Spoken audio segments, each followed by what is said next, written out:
50 years ago, a great American, in whose symbolic shadow we stand today, signed the Emancipation Proclamation. This momentous decree came as a great beacon light of hope to millions of Negro slaves who had been seared in the flames of withering injustice.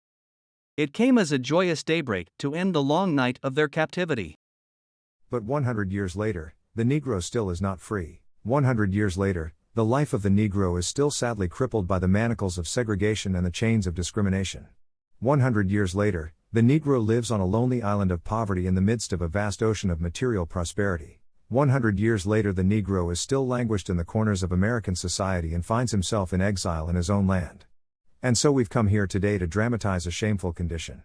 In a sense, we've come to our nation's capital to cash a check. When the architects of our republic wrote the magnificent words of the Constitution and the Declaration of Independence, they were signing a promissory note to which every American was to fall heir. This note was a promise that all men, yes, black men as well as white men, would be guaranteed the unalienable rights of life, liberty, and the pursuit of happiness. It is obvious today that America has defaulted on this promissory note insofar as her citizens of color are concerned. Instead of honoring this sacred obligation, America has given the Negro people a bad check, a check which has come back marked insufficient funds. But we refuse to believe that the Bank of Justice is bankrupt. We refuse to believe that there are insufficient funds in the great vaults of opportunity of this nation. And so we've come to cash this check, a check that will give us upon demand the riches of freedom and the security of justice. We have also come to his hallowed spot to remind America of the fierce urgency of now. This is no time to engage in the luxury of cooling off or to take the tranquilizing drug of gradualism. Now is the time to make real the promises of democracy. Now is the time to rise from the dark and desolate valley of segregation to the sunlit path of racial justice. Now is the time to lift our nation from the quicksands of racial injustice to the solid rock of brotherhood. Now is the time to make justice a reality for all of God's children. It would be fatal for the nation to overlook the urgency of the moment.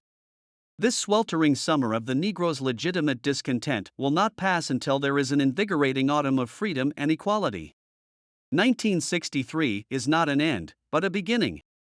Those who hope that the Negro needed to blow off steam and will now be content will have a rude awakening if the nation returns to business as usual. There will be neither rest nor tranquility in America until the Negro is granted his citizenship rights.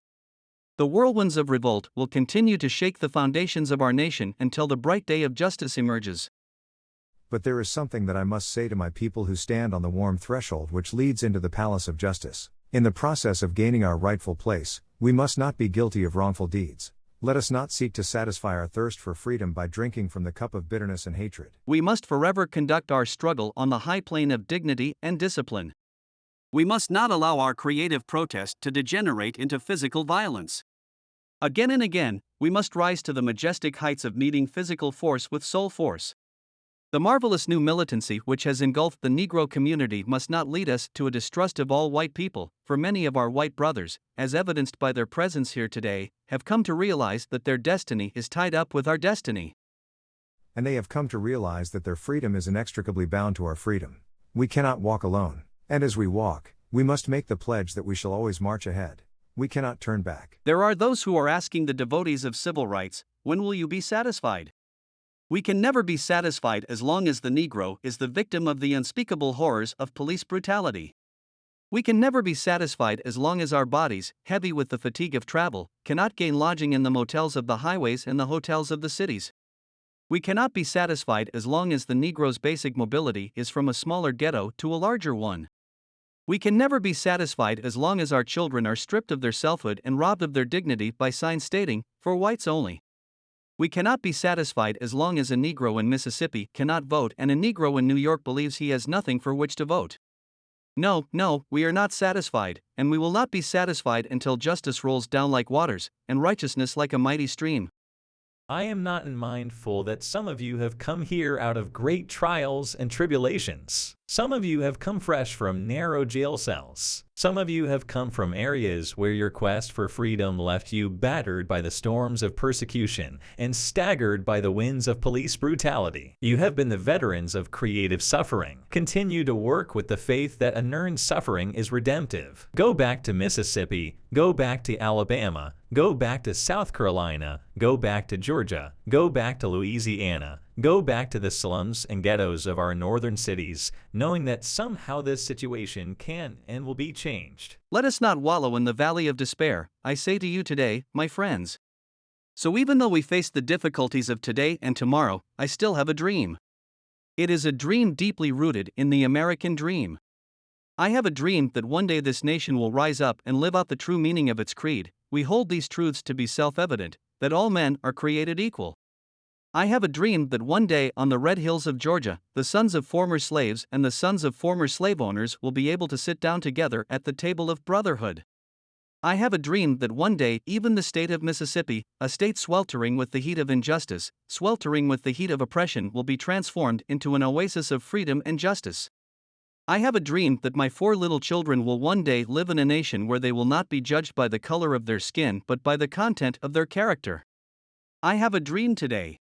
I have a dream that one day down in Alabama, with its vicious racists, with its governor having his lips dripping with the words of interposition and nullification, one day right down in Alabama little black boys and black girls will be able to join hands with little white boys and white girls as sisters and brothers.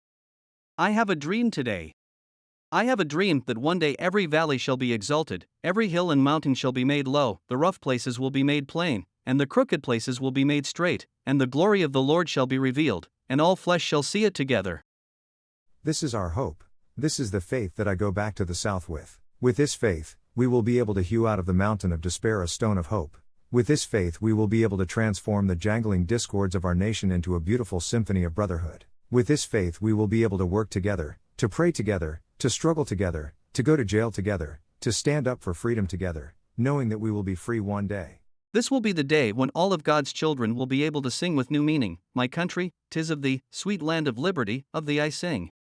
Land where my fathers died, land of the pilgrim's pride, from every mountainside, let freedom ring. And if America is to be a great nation, this must become true. And so let freedom ring from the prodigious hilltops of New Hampshire. Let freedom ring from the mighty mountains of New York. Let freedom ring from the heightening Alleghenies of Pennsylvania. Let freedom ring from the snow-capped Rockies of Colorado. Let freedom ring from the curvaceous slopes of California. But not only that, let freedom ring from Stone Mountain of Georgia. Let freedom ring from Lookout Mountain of Tennessee. Let freedom ring from every hill and molehill of Mississippi. From every mountainside, let freedom ring. And when this happens, and when we allow freedom ring, when we let it ring from every village and every hamlet, from every state and every city, we will be able to speed up that day when all of God's children, black men and white men, Jews and Gentiles, Protestants and Catholics, will be able to join hands and sing in the words of the old Negro spiritual, free at last. Free at last. Thank God Almighty, we are free at last.